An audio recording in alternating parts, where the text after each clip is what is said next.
Hello, everybody. Welcome to the Anomaly course, Core Content Lesson 6, Universal Models. So there are three universal models. Firstly, let's cover internal range to external range, or IRL to ERL. It's really simple. It's really nothing new as far as key levels go. So key levels for IRL, ERL is going to be a fair value gap. So fair value gap in IRL or internal range liquidity, they're all the same thing, right? When we hit a fair value gap or IRL, we look to the opposing side of the range, the most recent high that caused the retracements into the gap. That is going to be your ERL or your external range, right? So universal models are a framework. They provide a key level and a draw on liquidity, right?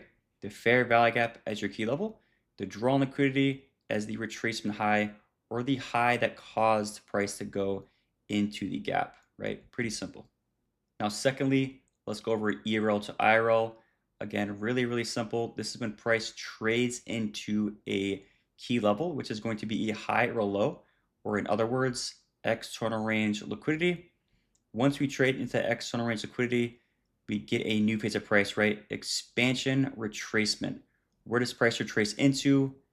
Gaps or fair value gaps, IRL, same thing, right? So ERL, IRL, going from a swing high back into the range to a fair value gap. Really simple. Now, lastly, let's go over manipulation ranges. This is essentially when price goes from a swing low, manipulates it, and expands into the opposing side of the range or a swing high. So here we are on the daily chart. We're going to be using bar replay to show you guys how the market moves. This is the only way the market moves. It is a very consistent framework that we use on all time frames. So as you can see, price has traded into an external range high. So what happens after that? What can we do? We can retrace into this gap, going from ERL to IRL, right? Once price goes into IRL, what can we do, right? We can go to ERL. There's really only two things that can happen here, right? We can either, manipulate this high to go to all these range lows, so that would be manipulation ranges. But did we really manipulate this high? No, we expanded way through it. So that's probably a continuation, right? So ERL to IRL here typically is a continuous signature, right?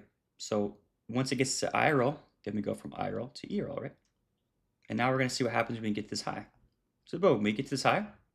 And within the same candle that reached this high, clearly we manipulate, right? Do you see the difference in reaction here? When we hit this high, we trade way through it. So we know when we go to ERL to IRL, it's probably going to create a new high, right? But over here, when we go to IRL to ERL and reach this high, we get a very displacing move away from this high, which is actually a reversal signature, which means that this gap here is probably not going to hold, right? So we're probably not going to get an IRL to ERL move like we did over here. We're probably going to reach this low. And then we're going to reassess what happens when you reach this low. Okay, we pretty much disrespect it. So this little manipulation ranges is now completed, right? It went from manipulation range high down to the low, except we're not really manipulating this low. So what can happen here is that we can potentially go from ERL to IRL, a move higher ideally, right? So play one candle forward. Okay, we create an indecision candle. We create a gap right here. So maybe this is the gap that price wants to use. So bar replaying one candle forward. Okay, we do not reach into this gap. We actually create a lower gap. Maybe it wants to use this gap to go lower. Let's see. And as you can see, price goes from IRL to ERL and takes out all of these lows. So as you can see, the market is very repeating in this framework.